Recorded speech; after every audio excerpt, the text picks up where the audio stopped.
Congressman, it is hard to come up with a time that I've been covering politics that has been quite as dramatic as your first 10 or so days in office. And it's about to get more so because one way or another, you are going to be asked to vote, it would appear, on an article of impeachment this week, probably on Wednesday. What is this like for you in these very early days to know you're going to have some very consequential votes? And I have to ask, what are you going to do when you're asked to vote for impeachment? Yeah, well, thank you, Rick, and it's a pleasure to be back on. I think you don't get to choose your timing, right? This is not the first week that I think any of us imagined, and I'm grateful that my colleagues are safe. Obviously, what happened on January 6th was, a tragedy. It could have been much worse. As more video has come out, you see just how much violence there was. Police officers getting beaten, with flagpoles with American flags flying on them. Just horrific, dispiriting scenes. And that's already led to the deaths of 5 people, including, Capitol Police Officer Sicknick, who was, bludgeoned with a fire extinguisher. It's just absolutely gut-wrenching and infuriating. Right now, I'm especially angry at the fact that everything I know about what happened on January 6th, I either lived firsthand or read about on Twitter. So we've seen, quite a leadership vacuum that's occurred, waiting for the head of the FBI to tell us something. What's been learned? What we saw on that day, especially between noon and 4:17 p.m., when the president put out his tweet, gently telling people there to, go home, but also saying, "We love you, you're special." To me, that was disqualifying. He said that while we were in rooms, lowering the blinds, didn't know what parts of the Capitol complex were secure, didn't know the extent of what might happen, didn't know whether, members of Congress, were among those, killed or injured. To me, that's just patently disqualifying. This attack occurred while the first, second, and third people in the presidential line of succession, the vice president, the speaker of the House, and the president pro tempore of the Senate, were all in that building. Right? This was a tragedy. This was awful, and it could have been even worse. And so that's why, to me, the best course of option is for the president to admit this and to resign. I trust that if the 25th Amendment is appropriate, the Vice President Pence will do what's in the best interest of the country. But we're also strongly reviewing the articles of impeachment and strongly considering supporting them at this time. I want to have a better understanding, since this has been an evolving issue, of what the timeline is. My preference would be that, we delay impeachment until after there's been time for the appropriate criminal, charges. But at the same time, this is not the type of event where, as more information comes to light, it's somehow exculpatory or casts things in a different light. What happened between the hours of noon and 4:17 p.m. that we know for sure is damning, and it's disqualifying. There's more information that will doubtless come out, but at this point, it has left the president unfit for office. You would like for the president to resign. We have heard a lot of people talk about that, and many people say it's not in his character. The vice president has not moved on the 25th Amendment. Presumably he could have since last week.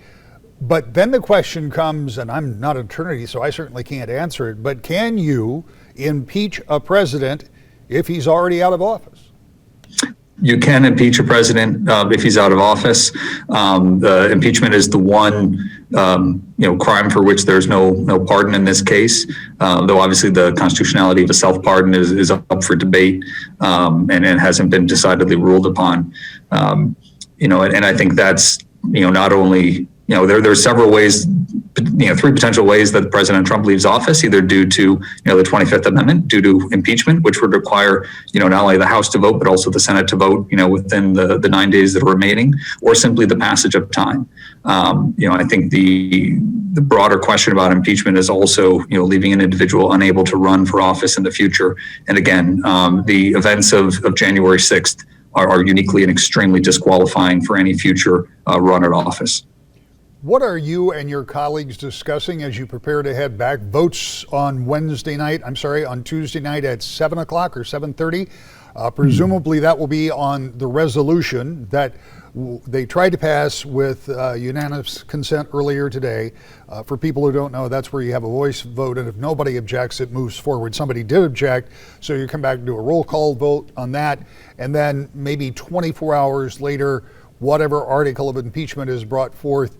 What are you and your colleagues talking about among yourselves about how this is going to happen? I mean, the article passes no matter what. I mean, that's a foregone conclusion. The question is, how many Republicans vote for it?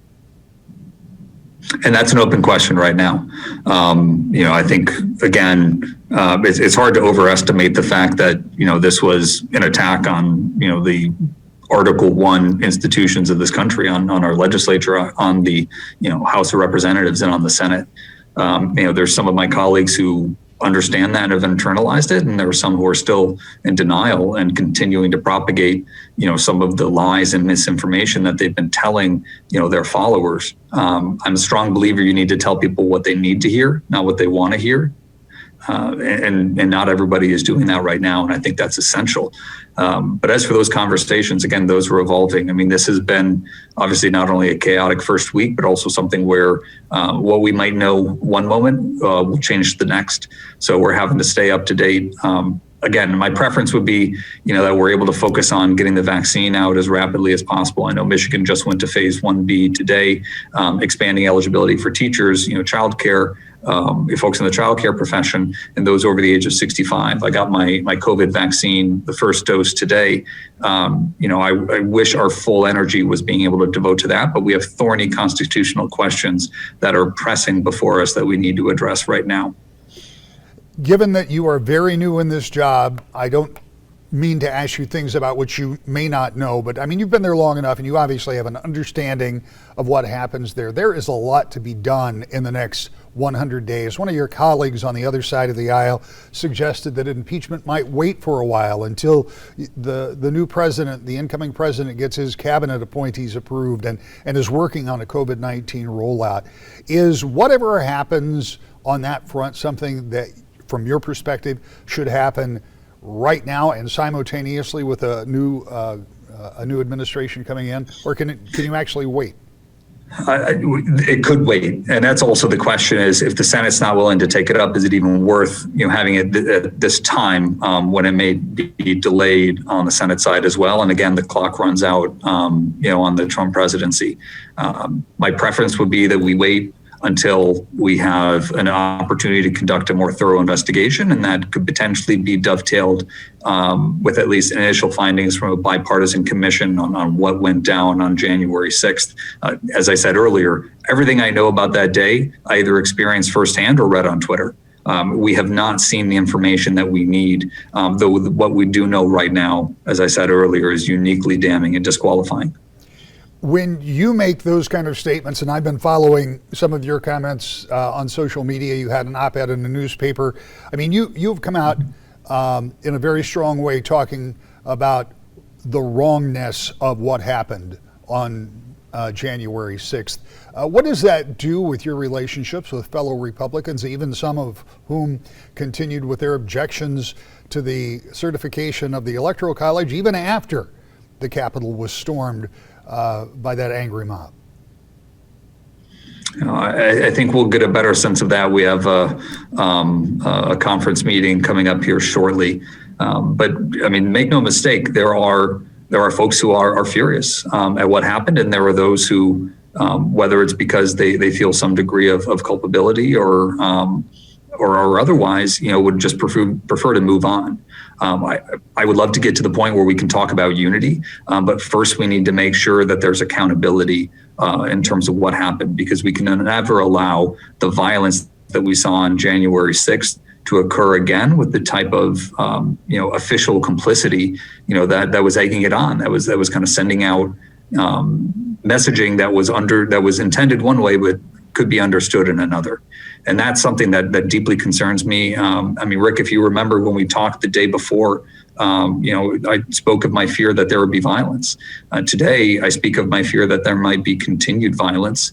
It's something that, obviously will be better prepared from a physical security standpoint.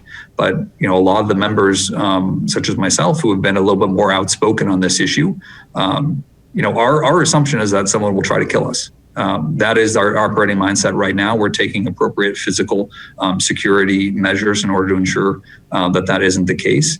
But I'm deeply concerned about a continuation of political violence in the near term.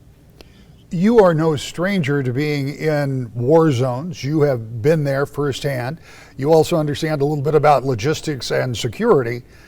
When you look around the Capitol, without giving away anything that's going on, I'm not trying to get any inside secrets, but are you more comforted now thinking that people are paying attention and providing more security at the Capitol than they were on the Tuesday before all of this happened?